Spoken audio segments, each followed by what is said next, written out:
आप जेठानी हैं, मेरी सास मत बनिए। राधिका बस भी करो।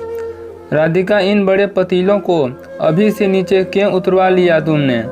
भाभी, वो मैंने सोचा दिवाली करीब आ रही है, अभी से सफाई शुरू करते हैं। यह बड़े पतीले और कढ़ाइयाँ मिठाइयाँ बनाने में काम आ जाएंगी। अनु सहजता से जेठानी दिव्या से बोली। हाँ, लेकिन दिवाली को अभी पूरा हफ्ता बाकी है। मांझी की तरह भी बस हफ्ता भर पहले काम की हड़बड़ी होने लगी।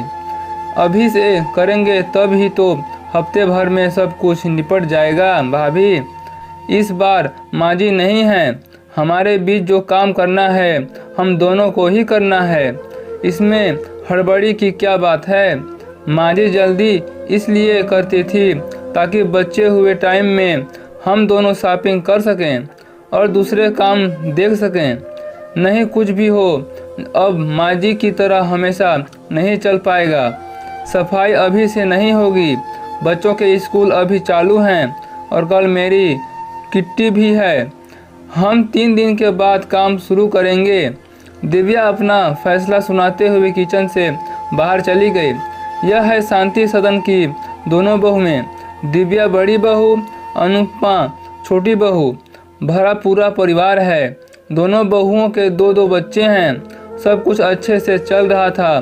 कहते हैं ना, खुशियाँ पल भर की होती हैं। यहाँ भी यही हुआ। शांति जी को अचानक लकवा मार गया और उसी बीमारी में 6 महीने झेलकर उन्होंने अभी 2 महीने पहले अपने प्राण त्याग दिए।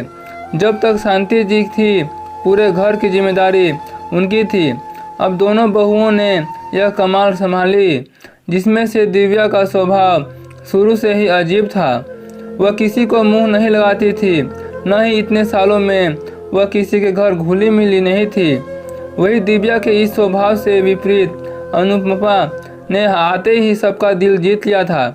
मिलनसार स्वभाव के कारण घर में सबकी चाहती बन गई थी। शांति के बाद भी घर में यह पहली दिवाली थी। अब आगे 3 दिन गुरुवार गए, लेकिन दिव्या के कान पर जूं नहीं रेंगी। अकेली अनुपमा ने सफाई शुरू की। दिव्या ने जब अनु को अपने करते देखा तो बोली, अरे अनु, मैं क्या सोच रही थी, तुम ये सफाई का देख लो, मिठाइयाँ हम दोनों मिलकर बना लेंगे। मैं बाजार जा रही थी, कुछ चाहिए तो बताओ। नहीं भाभी, कुछ नहीं चाहिए। यह बोलकर अनु दोबारा काम में लग गई। 2 दिन में अनुपमा से पूरे घर को चमका दिया।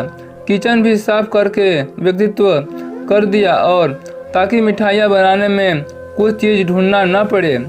इधर दिव्या की शॉपिंग भी पूरी नहीं हो पा रही थी और अनु अभी तक सफाई में लगी हुई थी, तो उनकी शॉपिंग शुरू भी नहीं हुई थी। उस पर यह आज मिठाइयाँ भी बनाना है।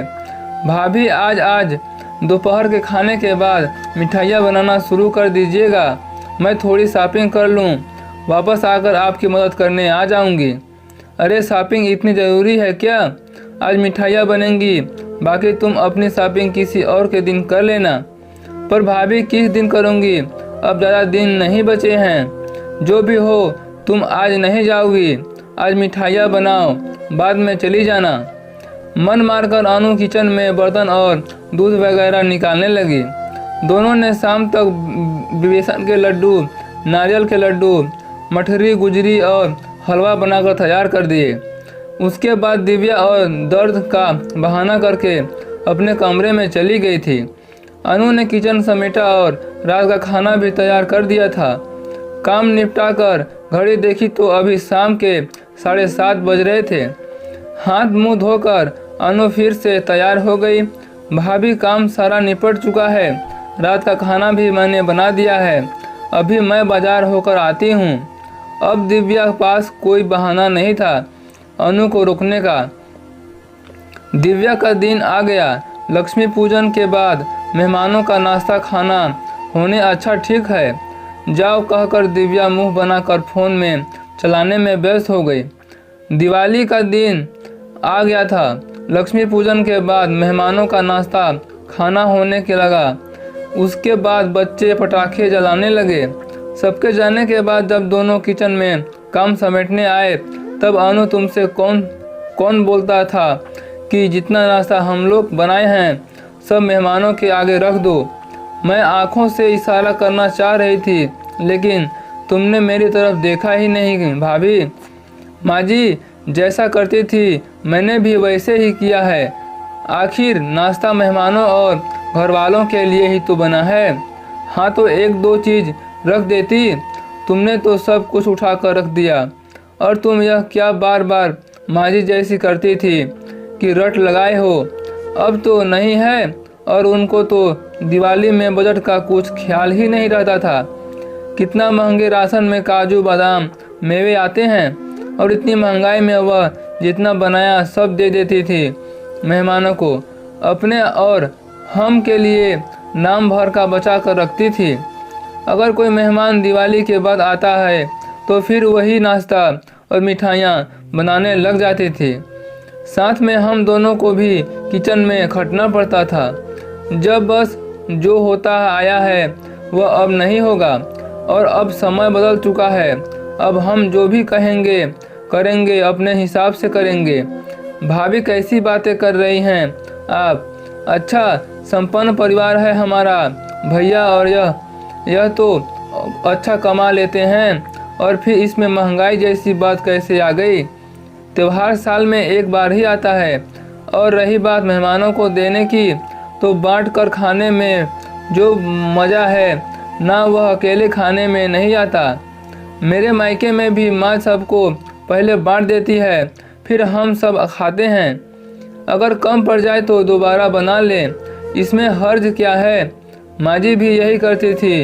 हर्ज नहीं है तो दोबारा अकेले ही बना लेना, मुझसे उम्मीद मत रखना। दिव्या मुंह बनाते हुए बोली, ठीक है भाभी, बच्चे अगर दोबारा बनाने बोलेंगे तो मैं अकेले ही बना लूँगी और कल मैं मायके जाऊँगी, शाम तक लौट के आऊँगी। त्योहार का पीछा है, अभी कैसे जाओगी तुम, और कल तो तुम्हें जाना है। मेरी चिट्ठी की सहेलियों ने अलीबाग में बंगला बुक करवाया है। दिवाला सेलिब्रेशन नहीं होगा, मैं तो 3 दिन के बाद ऑफिस आऊँगी। इस बीच अगर कोई मेहमान आ गए तो कौन देखेगा, काम कैसे होगा। फिर बाबूजी को अकेला कैसे छोड़कर कैसे जाएंगे। मैं अभी जाती हूँ, तुम ऐसा करो संडे तक चली जाना। संडे तक दिवाली नहीं रहेगी भाभी, और मेरे भैया भाभी को भी दिल्ली वापस लौटना है जॉब के लिए, इसलिए माँ पापा ने कल बुलाया था। मैं कल ही जाकर मिल लेती हूँ तो अच्छा रहता। तो तुम्हारे कहने का मतलब है तुम जाओ और मैं रुक जाऊँ। मैं अपना प्लान नहीं बदल सकती, मेरी तैयारी हो चुकी है। तुम देख लो तुमको अपने हिसाब से कैसे मैनेज करना है। यह सुनकर अनुपमा का सब्र अब जवाब दे चुका था और उसने बोला शुरू किया, आज आप एक बात बता दीजिए भाभी, आप मेरी कौन हैं। कौन है क्या का मतलब है। जेठानी हूँ, जेठानी है तो जेठानी ही बनकर रहिए, सास मत बनिए। माँ जी का तो प्यार भरा रवैया था मेरे साथ, उसके जाने के बाद तो आप एकदम बदल गई हैं। मैं किचन में अपनी मर्जी से कुछ नहीं कर सकती। त्यौहार है पर मैं शॉपिंग पर नहीं जा सकती। दिवाली की सफाई में भी मैंने अकेले दम पर किट्टी भी आपके ज्वाइन करते ही दे दी थी। यह कहकर बच्चे अभी लौटे हैं और तो मैं मेहमानों के सामने नाश्ता की आपकी मर्जी से लगाऊंगी। क्या मेरी खुद की कोई इच्छा नहीं है। मेरा दिल चाहे न चाहे, तबीयत ठीक हो या ना हो, आपका कहा हुआ काम मुझको उसी वक्त करना है। आपकी तो शॉपिंग भी सही समय पर नहीं हो पाती। किट्टी जाकर आप मन भी बहला लेती हैं। वक्त बेहद आप भी कभी भी मायके जा सकती हैं, मैं नहीं जा सकती हूँ। क्यों? आप बाबूजी के अकेले रहने को बहाना बनाकर पेश कर लेती हैं ताकि मैं रुक जाऊं और आपके बनाते हुए प्लान में ना बिगड़ पाए। बाबूजी को देखते और ख्याल करने की अकेले मेरी जिम्मेदारी नहीं है, आपकी भी कोई जिम्मेदारी है। अकेले बस अब और नहीं, जितना मैं बर्दाश्त कर सकती थी उतना मैंने किया। मैंने पहले भी बोला था, फिर भी बोल रही हूँ कि मेरा जान ज़्यादा ज़रूरी है। मेरे भैया भाभी की जॉब है, उन्हें अपने शहर वापस लौटना है। तो माँ पापा चाह रहे हैं कि मैं और मेरे बच्चे उसके साथ थोड़ा क्वालिटी टाइम बिता लें। उस पर भी मैं शाम तक तो लौट ही आती हूँ। जब आपको अपने मायके दिवाली पर मिलने जाना होता, लेकिन आपको अपने घूमने और सहेलियों के आगे अपने मायके से भी कोई लगाव नहीं है, तो ठीक है, अब मैं 3 दिन रहकर आऊँगी। आप देख लीजिएगा, अपने प्लान अपने हिसाब से मैनेज कर लीजिएगा। यह वाक्य मैंने आपसे ही सीखा है भाभी। यह कहते हुए अनुपमा अपने कमरे की तरफ सोने चली गई। आखिर कल उसे जल्दी जागना था, मौके जाने की तैयारियां करनी है। और दिव्या खामोशी से अनुपमा को जाते हुए देखती रह गई। प्रिय पाठकों, कई घरों में ऐसा देखा जाता है कि सास के जाते ही बहू अपने आप को देवरानियों के साथ समझने लगती है।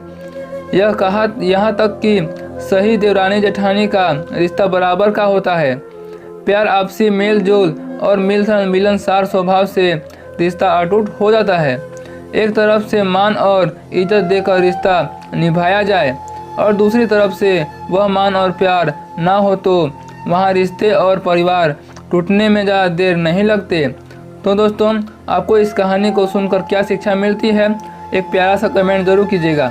चैनल पर पहली बार आए हैं, चैनल को लाइक शेयर सब्सक्राइब जरूर कीजिएगा। फिर मिलते हैं एक नए इंटरेस्टिंग स्टोरी के साथ।